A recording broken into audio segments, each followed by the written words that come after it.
Hi everybody, I'm Tim from troutandfeather.com, and as you can see, we have the return of one of our special guest tiers, Mr. Don Ward of the Keystone Fly Rod Company. Don, welcome back.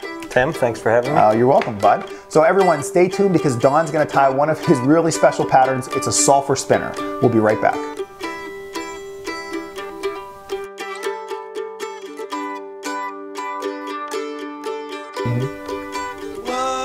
We are really excited to have Don back tying again with us. For some of my longtime subscribers, you probably remember that Don tied the Stimulator. It was just a great fly. It was a great video. We had a blast making it. Trust me, I helped a lot of people learn how to tie that fly and catch a lot of fish. But there's one story that I recently shared with Don that came out of that video, and it relates to a gentleman by the name of Mr. John Warland. Mr. Warland is a veteran, and he got involved with Project Healing Waters in his area. From there, he learned to tie a certain fly, and because of that one fly, he qualified for the finals. He was flown into New Jersey for the International Fly Tying Symposium, and once there, I met him. And it was just a really great conversation, and he talked to me about this one video of mine that he watched 50 or 75 times, and he learned how to tie this pattern, and he tied it over and over and over and over again until he had it mastered. And that was the fly he submitted, and he ended up getting third place. And I was just so excited and I was so honored. And then I found out it wasn't necessarily my video, it was the Stimulator that Don had tied. So John, seriously, of all those flies, that was the one you picked. But congratulations. And on a serious note, or a fun note, how did you feel about that once you heard that news? Oh, Tim, I was ecstatic. That was awesome to hear that of all your videos, you picked mine. So thank you, John, and congratulations. Thanks, John. Thanks. Kidding. Yeah. But it also, you know, I felt great to know that Project Healing Water was part of the Fly Tying Symposium. Sure. You know, that group is just a great organization. They help the veterans a ton. And I think we all owe them a big thank you for what they do for our country. Yeah, absolutely. Yeah, so thanks to all the veterans out there. And for those of you that are interested in helping out Project Healing Waters, check out their website. They're just an incredible organization, and they really do give back to the community. Now, on a related note, Don, you have recently joined forces and you have a project going of your own. It's called the Mayfly Project, and many of you probably know about it, but I'm guessing a lot don't. Do you mind sharing a little bit about that? Yeah, absolutely. The Mayfly Project, the way I found it was on Facebook. Jess Westbrook posted a video of him taking a foster child out fly fishing. Okay. And they promoted the Mayfly Project, and their goal is to take foster children fly fishing and introduce them to the sport, get them involved. You teach them casting, fly tying, you get them out on the river fishing, and it gives them a mental break from their everyday struggles or, you know. Just what they're going through. Correct, yes. And so I immediately found the Mayfly Project online and joined the mentor group here in Pennsylvania. And anyone looking to get involved, that would be the best route to go, would be go to themayflyproject.com. Okay. In the upper right hand corner there's a tab to click to take action. Okay. And you become a mentor, or you can donate to the project. It needs funding also. They try to give each child, after the few sessions that you have with them, like up to 5 sessions, they try to give a child a full outfit, like a rod, reel, waders. Jeez, that's you know, incredible. so they can continue with this passion that we all have. Oh, that's awesome. I know there are so many publications, there's so many videos out there that are always saying, give back to the sport, and especially to the youth. So this sounds like just that perfect opportunity. Absolutely. Yeah. Well, thanks for taking part in that. Yeah. Well, again, the website I believe he said was themayflyproject.com. We would love for any support that you can offer to them. That would be great. But now let's get to the fly. We're going to be tying a sulfur spinner. So let's change the camera angle, and Don will start tying this pattern.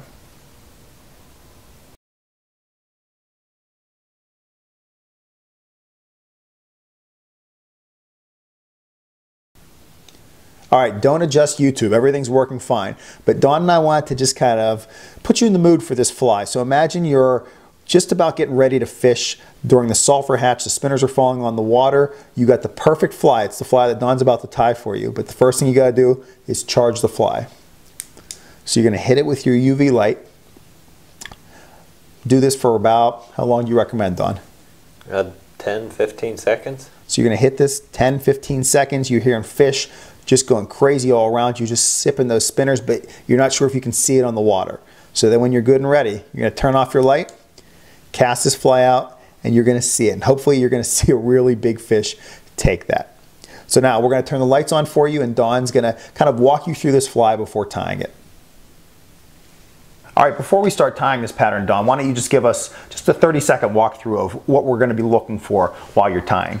Okay, Tim, this is a sulphur spinner I tie, and it starts with the microfibbit's tail, just a nice slender tail with a turkey biot body, because I like a real slender body on a mayfly spinner. And then the keys to me that I love about this fly are, I love snowshoe for the spinner wing, and then on this fly I have the UV wing case, which I can light up in the dark, and you'll hear more about later to come. But the snowshoe, I really enjoy tying spinner wings with that snowshoe wing. All right, cool. Before we start tying this fly, I'm going to turn off my lights. I've been told sometimes these bright lights will wash the colors out. Will you just do a quick 360 of the fly now with those lights off, just so everyone can get another perspective of it. I will turn those back on when we're doing the tying, but just in case that's washing out any colors, everyone will have a chance to see it there. And then Dawn's hitting it right now with a UV light, which we'll be talking a little bit more about this after the tying, but that's going to really help light up that wing case. You want to do one more 360 in the Stonfo transformer? No, let's start tying this fly. All right, thank you very much for the product placement, Dawn.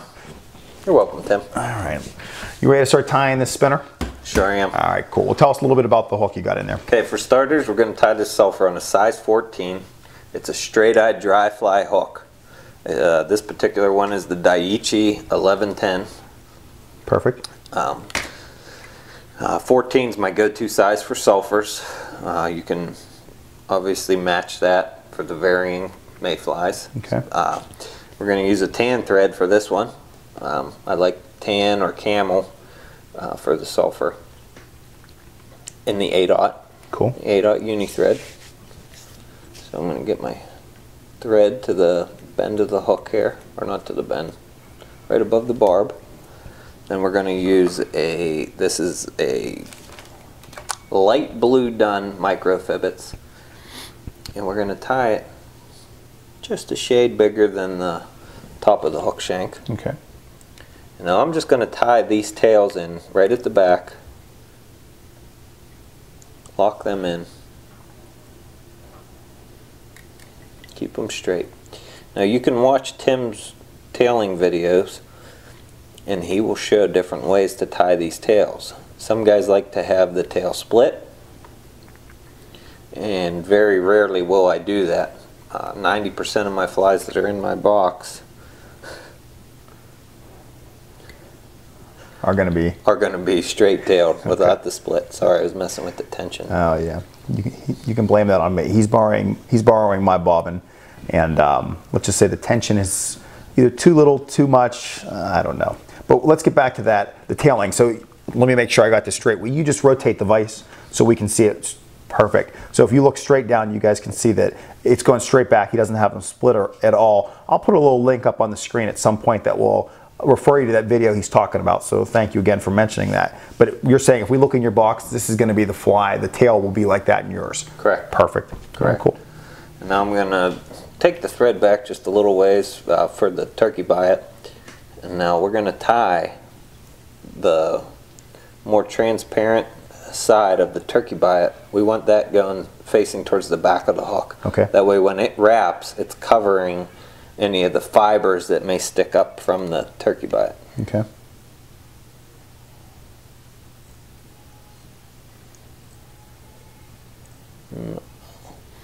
Now when I tie that in, I like to have it kind of start to wrap over the hook. Okay. And that helps me to keep it staying to the left. As we tried in an earlier video, I forgot to do that. Mm-hmm. And it obviously didn't stay, so we're tying this one. Yeah, and I think Dawn had pointed that out. It's kind of tough. I'm not sure if the camera's picking it up at all, but there's like a transparent side of these biots, and if you have them going one way, whenever you wrap it, it's going to really keep the body with almost a straight sheen. It's going to look very slender. If you tie it the opposite way, you're going to have almost biot sticking up, which will almost imitate gills in a sense. Is one way better than the other? It's really up to you. I think Dawn and I kind of agree on that one, but we're going to try to tie it that traditional way right now. Can you see right there in the video? Do you think you can make it out? That, you can see that there's a little transparent side to that. Okay. And then the very back always seems to have a little bit sticking up, and that is no big deal. But as you start to go forward, you want to cover that up. And if you watch, if I wrap too far apart, I still get a little bit of it. So I can just kind of go back and make sure that the turkey is covering that up. Just one is going to be short. These Stonfo hackle pliers are amazing. They're nice. They are definitely nice. I'm glad you said that about that back piece. The same thing happens on a lot of my spinners. You have that little, like just that little nub that seems to pop up there at the back. Yeah. So now we have that. So now we're going to put in the spinner wings, which I always use snowshoe. Okay. That's my go-to spinner wing. Now when I take it off the foot, I usually have these toes split apart. It seems like all the pros do that. I don't consider myself a pro, which is why I don't. Do you prefer to get it from the individual toes? Yeah, I kind of. It's just easier to grab it off of a single toe, and then you don't seem to be throwing as much away because you get a nice, about the right size clump that you want. So I'll pull this back up once I get it clipped off. Sure. And then I clip it down flush at the bone of the toe, kind of pull the fibers out and throw them on Tim's floor. Heather will love that. So now you can see I have a cut edge and then I have nice natural tipped edge. Now just for my own liking, I like to take the two of these and kind of split them and spin them around. So you got a little bit of both, and it kind of gives it a more uniform side-to-side look. Okay. And now those wings are about the right size there in half, maybe a little longer, and we can trim them up. So now this is just come back about a hook eye back, and then I'm gonna figure eight these wings in. One wrap in, and then figure eight them in. It don't take much. No, they look really good so far. So then I pull them up. I'm just gonna I like to just slowly trim them. That way you can almost give it a round wing look a little bit, but also you don't have that kind of bad, just clipped off straight. And then you can kind of go back through and clean up whatever you don't like. Okay. I'm glad you're showing guys this, because I know some people are very hesitant about trimming the tips of any fibers, let alone snowshoe. So that's really a nice little tip, that if you accidentally tie your wings a little too long, do not hesitate. Grab those scissors, trim them up a little bit. Those fish are not worried about every single edge being perfectly straight. You're just going for that more translucency than anything else. Correct. All right, we got the wings trimmed. Before we go any further, will you at least, rotate it about 90 degrees, and let's take a look at those from the top. All right, perfect. All right, cool. Well, tell us, what's the next couple of steps on this fly, Don? Okay, for a regular spinner, I would just finish this off with some dubbing through the thorax, whip finish, and be done. Okay. But something that I started, it was either a year or two ago, is using the UV Flashaboo. It's just a wing case. Because I mean, how often the spinners fall right at dark and into the dark, and I mean, it's fun to fish at feeling, but being able to see your fly in the dark is pretty nice. Yeah, you're right about that. So I've been tying in a wing case of just Flashaboo, and so this UV dub I'm just tying on top, tie it to the back. And I really like what you did there. You took about, was it maybe 10, 12 strands, or maybe 7 or 8 strands? 7 or 8 strands, and then you yeah. doubled it over, and then you tied them all going back. That was a really slick technique, so you save a lot of your material in there in the long run. Yep. And now for this fly, I like this Polytech dubbing. You can find it at Kevin Compton's shop. Okay. I use that, and I use some of the Delaware River Club dubbing. I definitely mix up the colors somewhat, but okay. Of all the flies, this one doesn't seem as critical because it is at night. Okay. So now we're just going to dub a little thorax.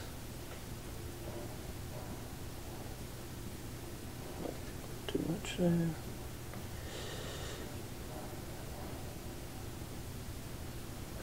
And then we're just going to wrap this through, figure 8 over, a little behind it. And I always like to flip up and look at the bottom because that's the part that matters.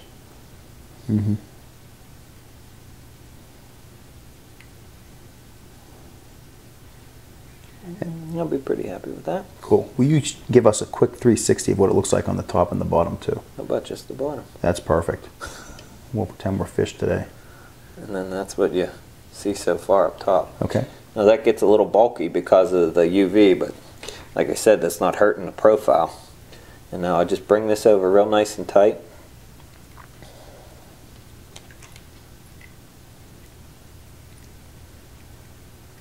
Make sure that's all locked in because we're going to snip that off tight. 4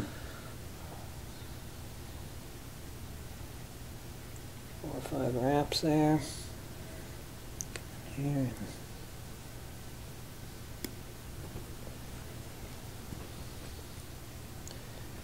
Just kind of pack them back in there and build a little thread head.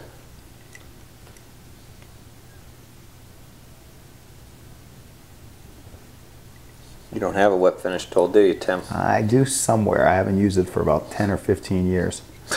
Are we going to test out your? Are we going to test out your half hitch ability here? Better, I'm going to have you come over and finish it. Okay, get the wings out of the way first.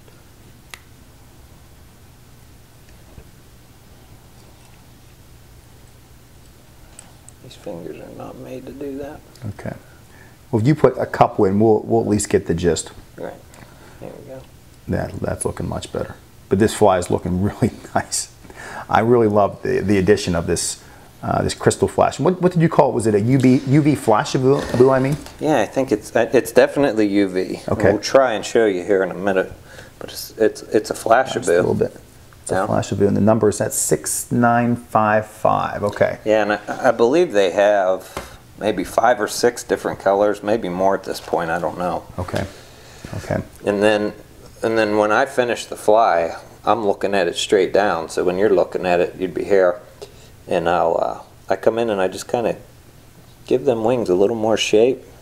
Try to get any fibers that are going down.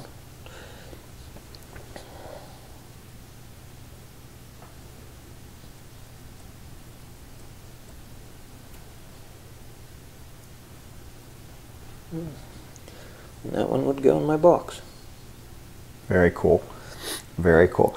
I know we're going to talk about the UV light, I think, in a little bit. Right now, if we turned off the lights, it's obviously that top part, just that wing case is going to really take off. Do you carry a UV light with you on the stream as well? Absolutely. I have one of the little, like almost pen lights. I don't know if you're picking any of that up or not. It's tough. So bright. Yeah, it's just super bright. But yeah, I have a little pen light on my lanyard, which I couldn't find before I came here. I think you took it. Probably. Last fishing trip. I hope so. Okay, so you'll just.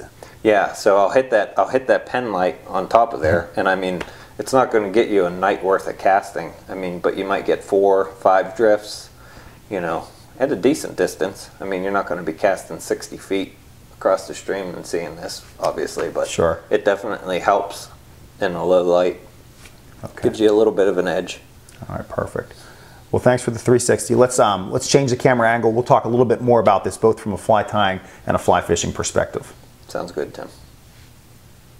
You probably agree with me that that was an absolutely great tie. Don, thanks for sharing your spinner with us. Now, before we talk about the fly fishing that goes into fishing this pattern, let's take a step back and let's talk about the entomology of mayflies, because I know neither one of us are entomologists, yet you got to know a little bit about the mayfly life cycle.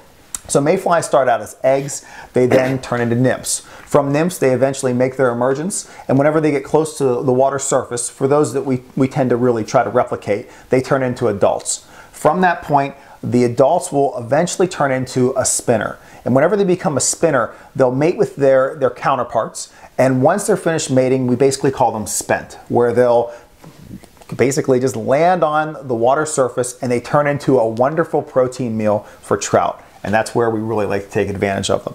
So at that point, Don's fly really came into existence because the spinners are really known for coming about around dusk. Now, if you think about some of those materials that he chose to use, that's why he chose to use them, because it can be kind of difficult to see. So now let's kind of shift into that fly fishing. Are there any tips you can share with us? Maybe talk about the creation of this pattern, or really what types of water do you like to fish in? Oh yeah, the pattern came about, I mean, like you said, fishing at dark. You wait around all day, you get to fish for an hour before dark on the surface, and then the spinners start to fall and the fishing becomes real hot right at dusk, yeah, and in through the dark. And you can blind fish, but I thought it'd be more fun to see my fly and see what was taking it. And you know, I played around with the UV flashaboo for a while and tried a few patterns that didn't work. And this one came about and it seems to work. All right, cool. I like what you said. So this wasn't like, this was your first one, it worked right away, you caught a bunch of fish and that was it? No. All right. No, absolutely not. All right, great. Tried a few different styles, you know, even a compare and done type with the flashaboo. Sure. And I think having that brightness over, I don't know, just didn't seem to work for me. Okay. But I like to fish this on calmer water, you know, towards dusk in a nice pool, the end of a riffle or something. A lot of times the end of a riffle, I guess, into like a nice slick, and okay, then I can see it. I mean, a riffle itself makes it difficult to see the fly, so the smoother the water with that little bit of brightness to it. Okay. And how often do you have to recharge it when you're fishing? Every 3 to 4 casts, I would say. Sometimes you get more, but on average 3 to 4. All right, just hit it with the UV light. Yep, real quick. Right. What about your cast? How far away do you really like to fish this? 25 to 30 feet, you know. In the evening, especially as it gets dark and into night, I feel like I can get closer to fish. Okay. A little more comfortable without spooking them. All right, that's perfect. All right, well, thank you so much again for sharing this fly with us. If you don't have this pattern in your box, get it in there. I know Dawn and I fish all kinds of different spinner imitations, and this is just one of those truly specific ones that we like to fish around dusk. And whenever I say we, this is the guy that created the one that I fish. I really prefer when you tie them for me and for my box too. So keep them cranking, okay? Will do. All right, well, before we let Dawn out of here, some of you may also know that Dawn is the owner of the Keystone Fly Rod Company. Dawn builds his custom bamboo fly rods, custom nets, all kinds of really cool stuff. His website is keystoneflyrodcompany.com. Has anything kind of changed or any new updates in the last year? Not much. Last summer I developed a boat net. Cool. Had a lot of people asking for a lot bigger net, and I came out with a hoop for, you know, floating rivers, okay, or steelhead fishing. Sure. And it seems to work well. Yeah. Trust me, it does work well. We used it last year when we were floating the Delaware. Correct. Yeah, that was kind of the prototype at that time. Yes. All right, cool. So check out his website. And Dawn, if people have any questions about this fly, about the Mayfly project, or anything else, how can they get in contact with you? They can email me, djward98@consolidated.net. Okay. They can find all that at my website at the keystoneflyrodcompany.com. Okay, what about Facebook? Facebook, they can search me as Don Ward, and I have a little bamboo rod with bamboo shavings as my icon. All right, so easy to identify. Yep, and then the Mayfly Project's just as easy. It's themayflyproject.com. They have contact information on there, and they're very helpful and quick to get back with you. All right, perfect. Don, thank you so much. Thank you, Tim. You're welcome. Well, if you have any questions for me, you can always leave them in the comments section below, or you can email me at tcammisa@gmail.com. If you'd like to watch more of these videos, you can check out my website, which is troutandfeather.com. You'll be able to see the stimulator fly there as well.